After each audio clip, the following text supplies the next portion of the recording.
응답하시는 하나님, 나의 기도하는 것보다 더욱 응답하실 하나님, 나의 생각하는 것보다 더욱 이루시는 하나님, 더욱 이루시는 하나님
같이 불쌍히 여기셔서 오늘 진전에 저희가 이같이 나오게 하여 주옵시고 세상과 구분된 백성으로 또한 아버지 구별하셔서 이같이 저희가 진심으로 마음을 쏟아놓으며 이전에 나왔사오니 주님 저희 모든 하는 기도가 주님께 상달되어 응답받을 수 있는 시간이 될 수 있도록 긍휼을 허락하여 주시옵소서. 하나님 저희는 하나님께서 특별한 목적이 있으셔서 저희를 창조하시고 오늘날까지 이끌어 주옵시고 저희가 주님 부르실 날까지 저희가 열심으로 이 세상에 나아가 주님의 말씀을 증거하며 주님 말씀대로 살 수 있게 은혜 주신 거 감사를 드립니다. 하나님 저희는 항상 아침 저녁으로 주님께 받은 은혜에 감사하여 또한 아버지 하나님을 기쁘게 하실 일이 무엇인가를 생각하게 하여 주옵시고 또한 아버지 저희는 빵으로만 사는 것이 아니라 하나님의 말씀으로 산다는 것을 알게 하여 주옵시며 특별히 아버지 예수님께서 저에게 가르쳐 주신 것과 같이 항상 아버지 예수님을 닮아가는 삶을 살게 하여 주시옵소서. 또한 저희는 예수님께서 주신 십자가를 지고 또 아버지 각자 맡은 바 본분을 다하며 불쌍한 이웃을 위해 기도하며 도울 수 있는 그런 선한 마음을 생각하게 도와주시옵소서. 하나님께서 저에게 명한 너는 땅끝까지 가서 아버지 주님의 복음을 전파하라는 그런 사명도 감당할 수 있도록 불쌍히 여겨주시옵소서. 오늘은 아버지 또 68년 북한이 또한 남한을 침공하여서 이같이 남북이 갈린 지 68년이 되었습니다. 하나님 저희를 불쌍히 여기셔서 그동안 아버지 평화를 이루게 하여 주셨는데 하나님께서 바로의 마음을 강팍하게 하신 것처럼 북한 교회 정권을 아버지 마음을 강팍하게 해주셔서 아버지 또한 주님께서 뜻이 어디 계신지 모르지만은 저희 온 백성들을 디아스포라 같이 전 세계에 흩어주신 것도 감사를 드립니다. 하나님 저희가 주님 나라에 쓸 수 있는 크리스천이 될 수 있도록 준비해 주시고 저희가 항상 하나님께서 저희를 통해서 명령하신 것이 무엇인가를 준비할 수 있는 저희가 될 수 있도록 하나님 저희를 불쌍히 여겨 주시옵소서. 특별히 우주에 가서 선교하시는 우리 모든 선교사님들 그들의 노고를 기억해 주옵시며 그들의 아버지 불쌍히 여겨 주시며 특별히 말세 아버지 주님의 말씀을 바로 얻고 행할 수 있는 저희가 될 수 있도록 주님 인도하여 주시옵소서.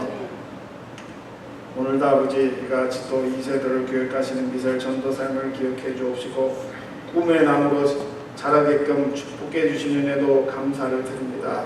하나님 저희는 항상 주님의 날을 기도하며 다섯 정화와 같이 항상 기름을 준비하며 주님께서 도적같이 올라갈 준비하며 항상 아버지 저희가 말세의 간을 갖고 살게 도와주시옵소서.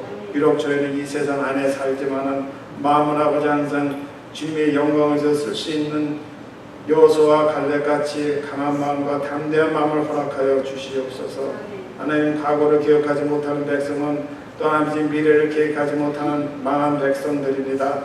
하나님 이 교회를 불쌍히 여기셔서 저희가 아버지 주님의 사랑으로 뭉치게 하여 주옵시고 또한 말씀을 공부하며 주님께서 주신 그러한 아버지 사명을 감당하게 하여 주옵시고 오늘도 말씀을 전하시고 우리 목사님 성령으로 감동시키셔서 저희 마음에 아버지 저희가 감동을 받아 세상에 나아가 행할 수 있는 믿음을 허락하여 주시기를 원합니다. 하나님 때가 가까움에 저희는 항상 깨어서 기도하게 하여 주옵시고 항상 아버지 교회 모이기를 힘쓰며 아버지 또 봉사하며 마음의 진정으로 우러나는 그러한 저희가 할 수 있도록 주님 저희 교회를 불쌍히 여겨주시옵소서. 내년엔 저희가 아버지 또 교회가 창립된 지 벌써 40주년이 되어갑니다. 하나님 큰 청년으로서 저희가 두 발로 우뚝 서며 이 세상에 아버지 또 불행을 감당할 수 있는 그런 교회로 만들어 주시기를 원합니다. 저희는 비록 아버지 나날이 세월이 흘러갈 적에 육체는 약해지지만은 저희 성령으로 아버지 저희 마음들을 강하게 감당할 수 있는 그런 마음을 축복해 주옵시고 저희가 어디로 가든지 아버지 주님의 말씀과 성령으로 함께 행동할 수 있도록 그들을 담대히 키워주시기를 원합니다. 오늘도 아버지 수고하신 모든 각 분야와 특별히 성가대를 기억해 주옵시며 오늘도 아버지 주님께서 주신 영적인 양식과 또 육식의 양식을 먹고 아버지 주님과 사랑을 나눌 수 있는 저희 교인들로 만들어 주시옵소서. 모든 말씀을 주 예수 그리스도의 받들어 간절히 기도드립니다.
요한복음 8장 1절이야 11절까지입니다. 11절까지만 공부합니다. 1절부터 11절까지입니다.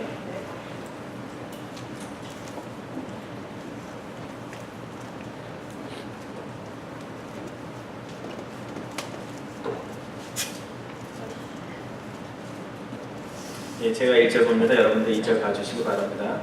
예수는 감난산으로 가시니라.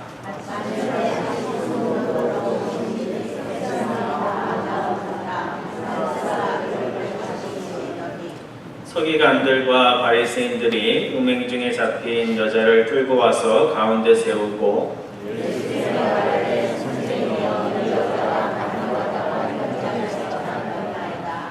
모세는 율법에 이러한 여자를 돌로 치라 명하였거니와 선생은 어떻게 말하겠나이까?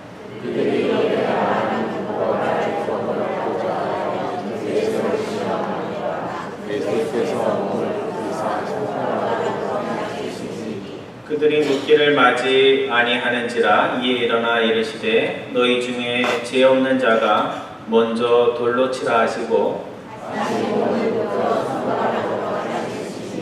그들이 이 말씀을 듣고 양심의 가책을 느껴 어른으로 시작하여 젊은이까지 하나씩 하나씩 나가고 오직 예수와 그 가운데 섰는 여자만 남았더라.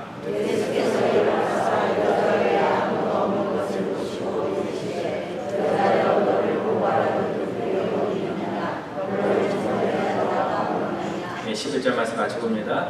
대답하되 주여 없나이다. 예수께서 이르시되 나도 너를 정죄하지 아니하노니 가서 다시는 죄를 범하지 말라 하시니라. 아멘.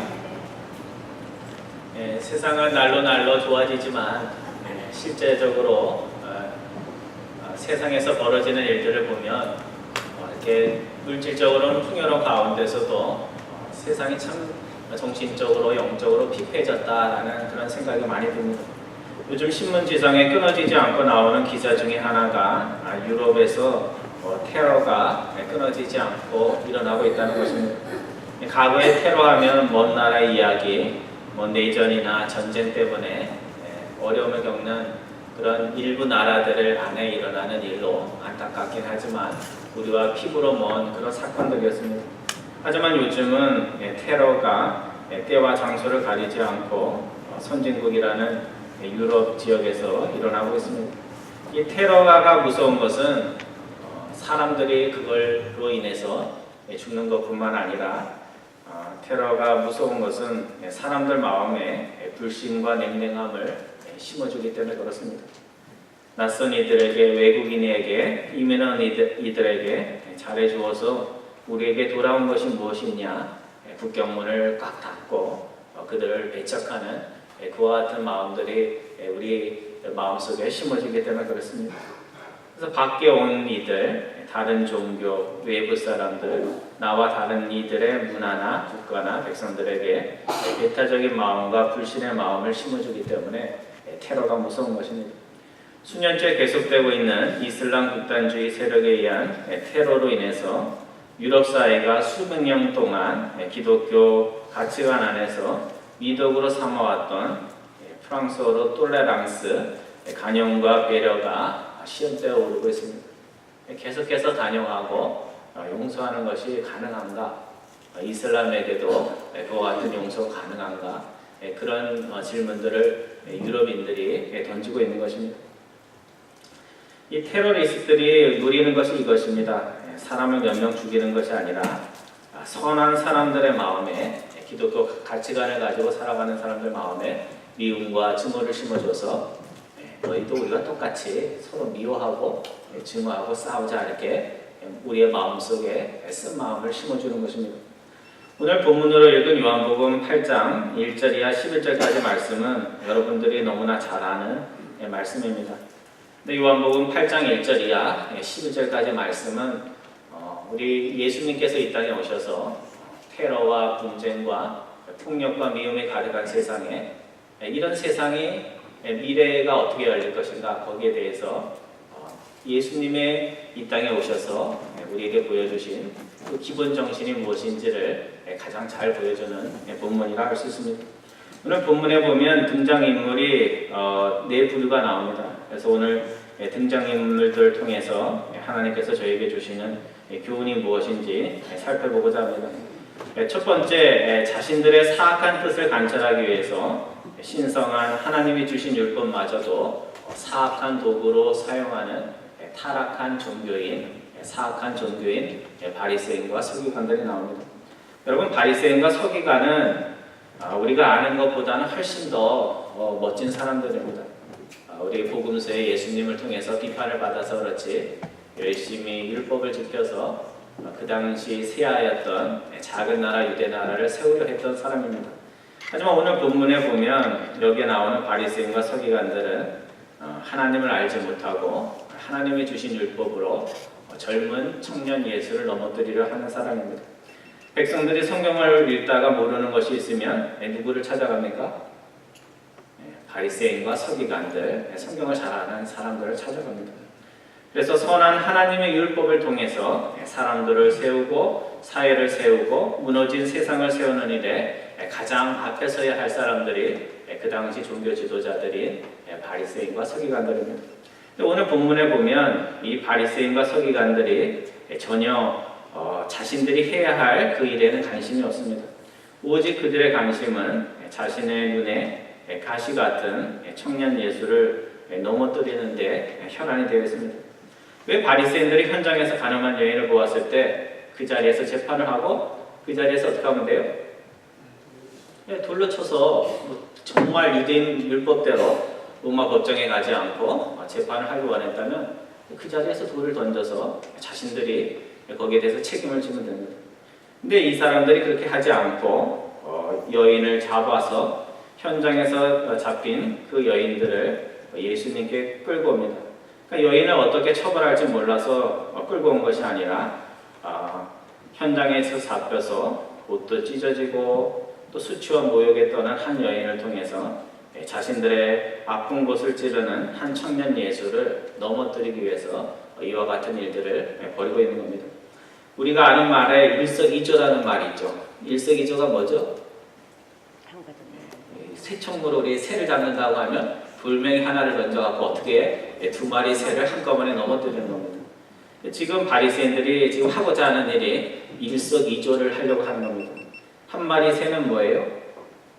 가늠한 여인, 그 사람을 돌로 쳐서 자신들이 얼마나 의로운 사람인지를 드러내고 싶었고, 또 하나의 새는 누구냐면 자신들의 눈에 가시 같은 청년 예수를 넘어뜨려서 자신들을 불편하게 하는 사람의 말을 막아버릴 것, 숨막히게 하려는 그런 의도를 가지고 있는 겁니다.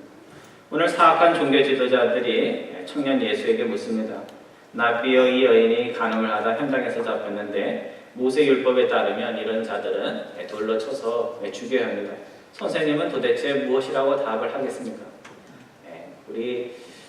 보통 우리가 질문할 때 선의를 가지고 질문하는 경우가 있고, 이렇게 이상한 질문을 해가지고 이렇게 대답하면 이렇게 꼬투리 잡고 저렇게 하면 저렇게 잡으려는 그런 경험들을 당하기도 하고 실제로 하기도 하는데 지금 그런 경향이 벌어지고 있는 겁니다. 그래서 만약에 예수님께서 바리새인들에게 모세 율법에 적혀 있지 않냐, 돌로 쳐라, 그렇게 하면 어떻게 되는 겁니까? 그렇게 하면 사람을 죽일 수 없는 유대인들이 로마의 실정법을 어기는 것이 되고, 또 죄인의 친구였던 예수님이 자비가 없고 사랑이 없는 사람으로 매도가 되게 됩니다. 그렇다고 예수님께서 가늠한 여인 불쌍하니까 죄를 저질렀지만 놓아주라, 그렇게 이야기를 하면 어떻게 됩니까? 성경에 있는 대로 실천하지 않는다고 해서 저 사람은 하나님의 사람이라고 하면서도 성경 말씀대로 살지 않네, 목사가 성경 말씀대로 따르지 않네 하면서 그렇게 매도를 할 수 있는 겁니다. 성도 여러분, 우리 종교인들이 타락을 하게 되면 현장에서 간음하다 잡혀온 여인, 지난번에 우리 여성기도에서 한 것처럼 교도소에서 지금 그 잘못에 대한 대가를 치르고 있는 사람들보다 더 치졸하고 악한 사람이 될 수가 있습니다. 현장에서 잡혀온 여인은 나는 죄인이라는 것을 누구보다 잘 알고 있습니다. 또 현장에서 잡혀온 여인은 자신이 범한 죄값을 온전히 치러야 하는 그런 상황 속에 있습니다. 하지만 타락한 바리새인과 서기관들은 어떻습니까? 본인들은 스스로 하나님 앞에 죄인이라는 생각을 전혀 하지 못합니다. 죄인이라는 걸 모르니 뭘 하지 않겠어요? 스스로가 죄인이라는 걸 모르니까 회개라는 것을 하지 않습니다. 하나님 나라는 회개한 죄인이 가는 나라인데 자신이 죄인인 것도 모르고 회개도 하지 않으니까 결국 바리새인과 서기관들은 어디에 못 들어가요? 하나님 나라에 들어갈 수가 없는 것입니다.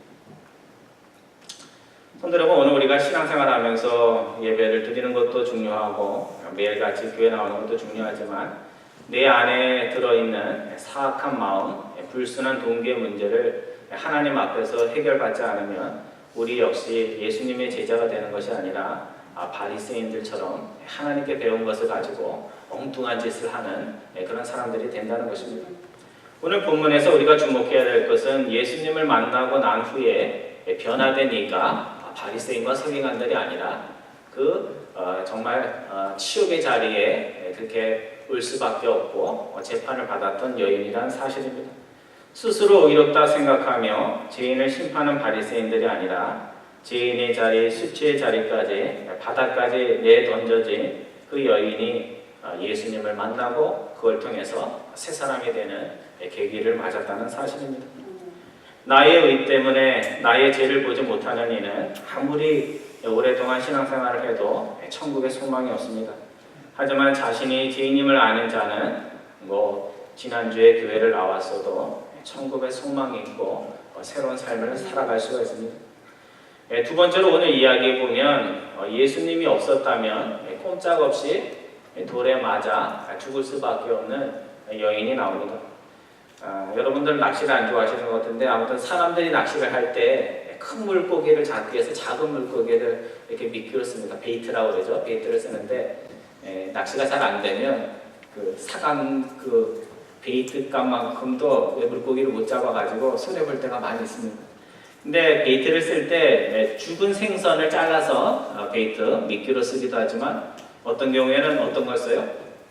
살아있는 미끼에다가 바늘을 껴가지고 그 큰 물고기를 잡으러 갑니다. 제가 생선 얘기를 하는 것은, 낚시 얘기를 하는 것은 오늘 본문에 나오는 현장에서 가늠하다 잡힌 여인은 그 당시에 바리새인과 서기관들에게는 예수라는 큰 물고기를 잡기 위해서 지금 미끼로 사용되고 있는 살아있는 베이트와 같은 그런 존재였다는 사실입니다.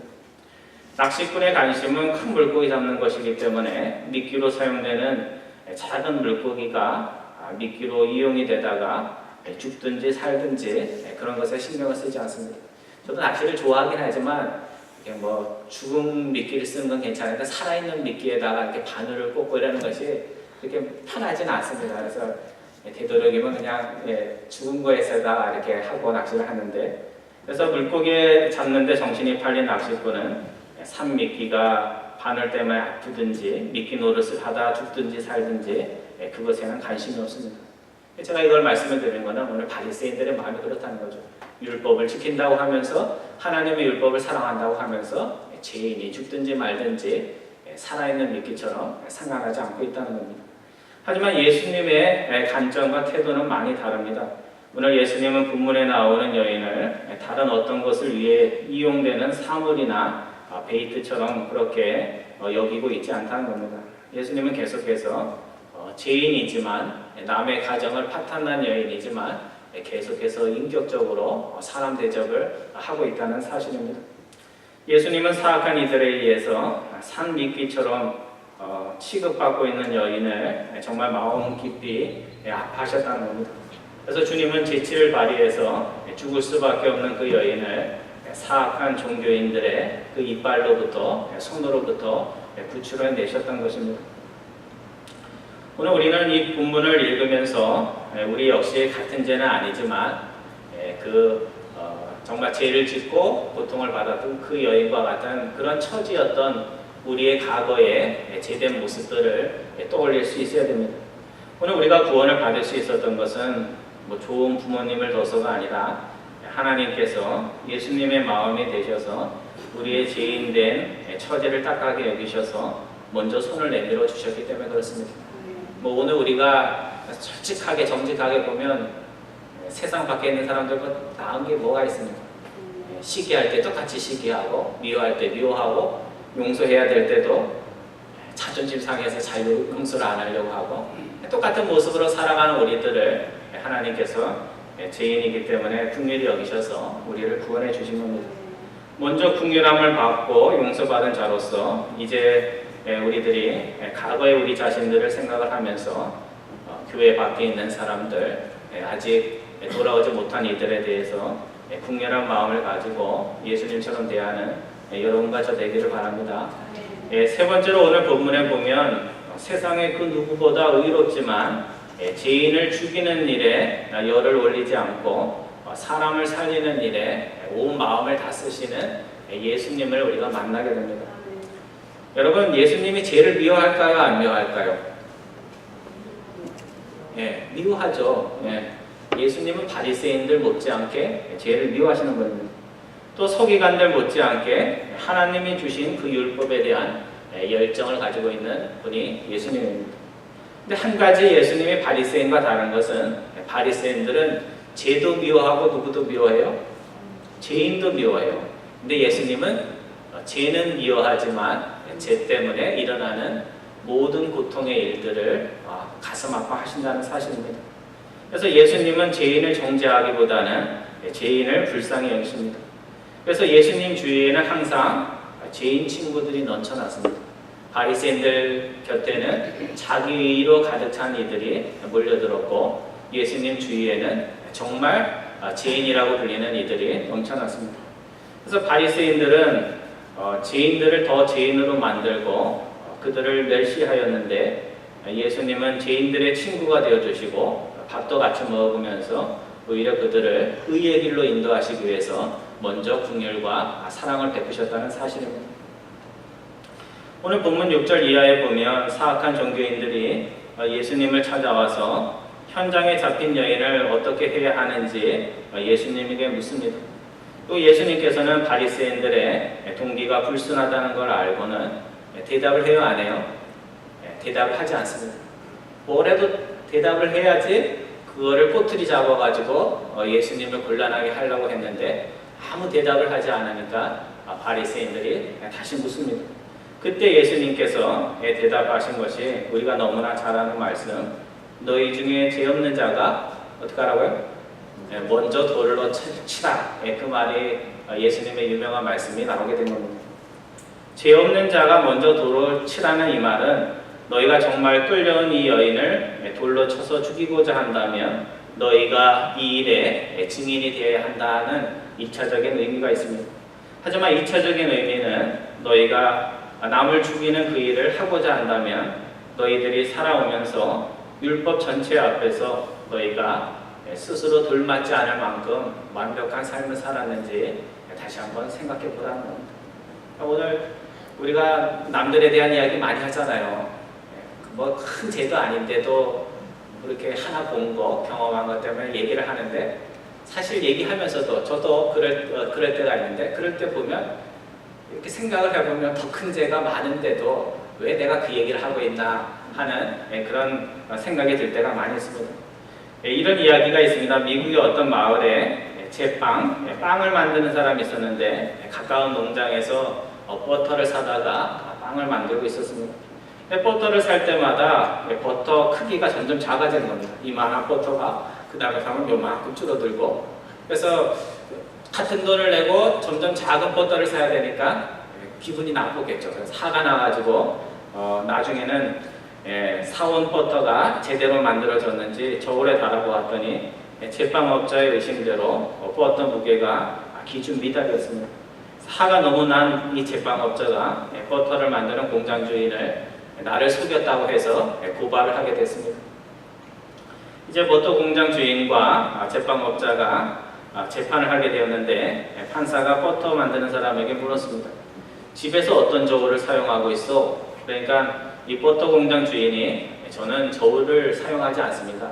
그냥 이렇게 빵하고 이렇게 무게를 재가지고 1파운드 되는 빵하고 버터를 올려놓고 같은 크기로 만듭니다. 이렇게 이야기를 했습니다. 우리 류정강 권사님 벌써 알아듣고 웃으시는 것 같은데 나중에 웃으세요. 그래서 그러면 어떻게 버터의 무게를 안다는 거예요? 그러자 버터 공장 주인이 이렇게 대답을 했습니다.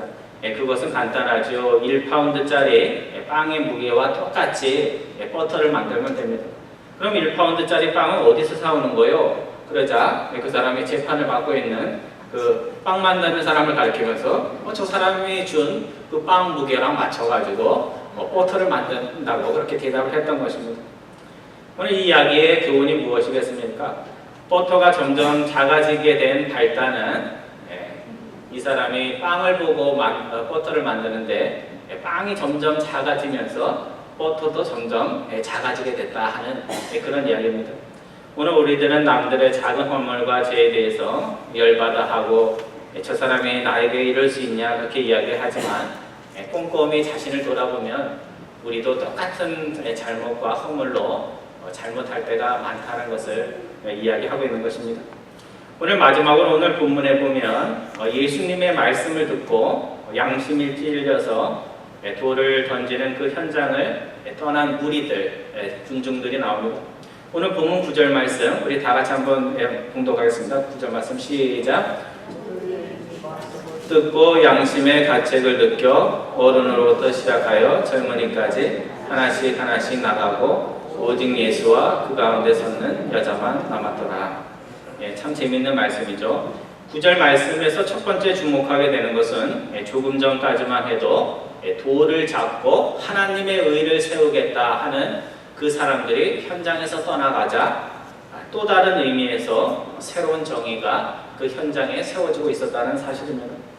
성도 여러분, 언제 우리가 사는 이 땅에 정의가 세워진다고 여러분은 생각을 하십니까?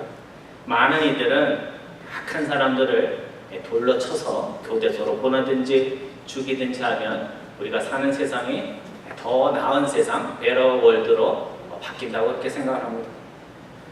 하지만 죄인 한 사람 죽였다고 해서 죄인이 이 땅에서 사라질 뿐이지 정의가 임하는 것은 아닙니다.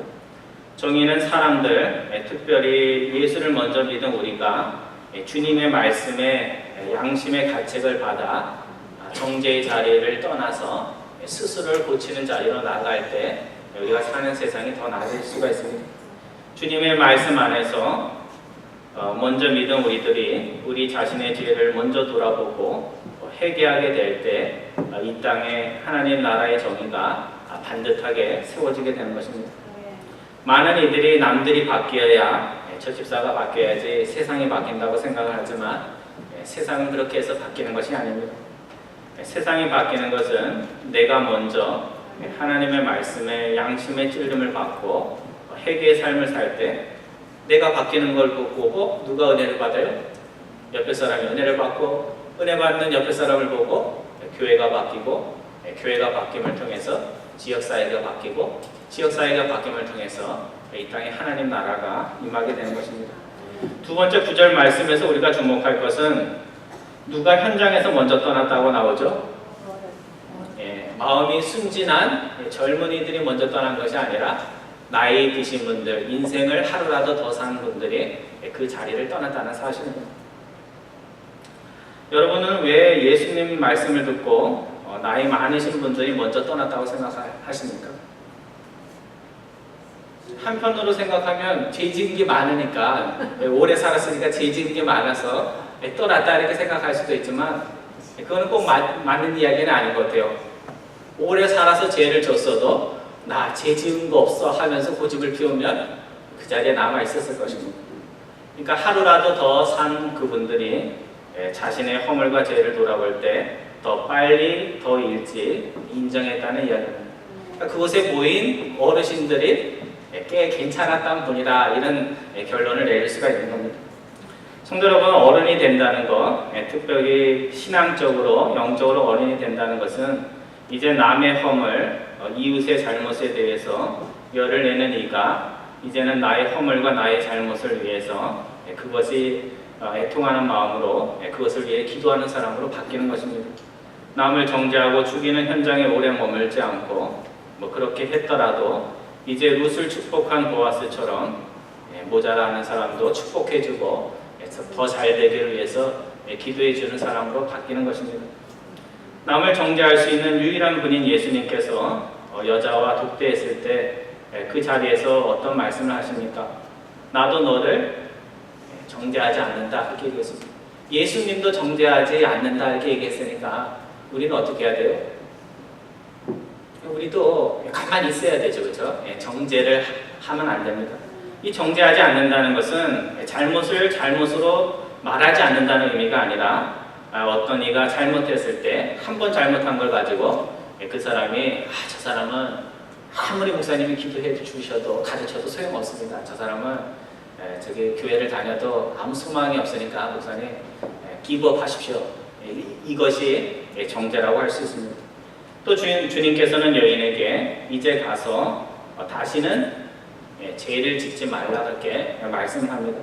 과거는 과거요, 잘못한 것은 잘못한 일이요. 앞으로 너가 어떤 삶을 사느냐에 따라서 너의 과거가 바뀔 수도 있고 과거의 삶을 반복하면 다시 구원받지 못할 수도 있으니까 이제는 죄를 멈추고 새로운 삶을 살아야 된다. 그렇게 말씀을 하고 있는 겁니다.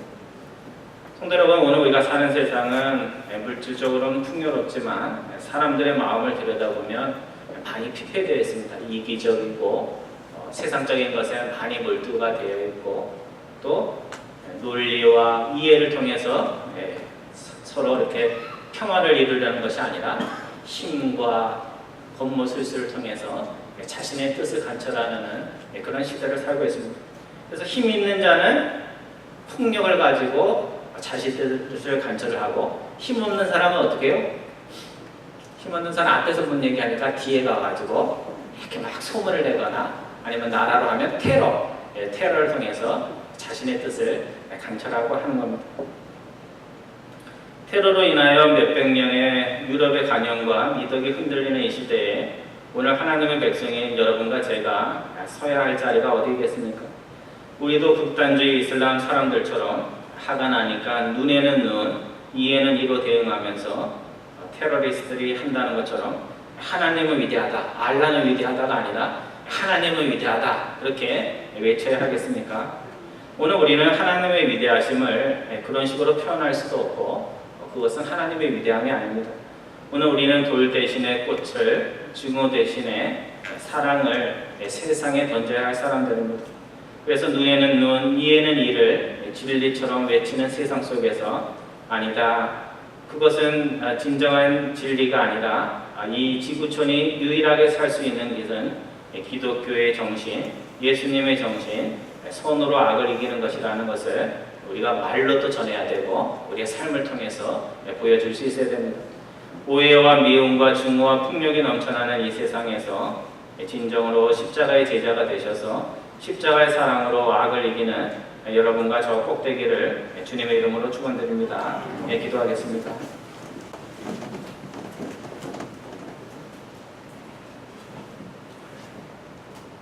사랑의 하나님, 세상은 날로 물질적으로 풍요롭다고 하는데 우리의 마음과 정신은 피폐하여서 저희들이 어떻게 하나님 안에서 평화롭게 살아가야 하는지를 알지 못하는 저희들입니다. 폭력과 테러가 난무하는 이 시대를 우리가 살아가고 있습니다.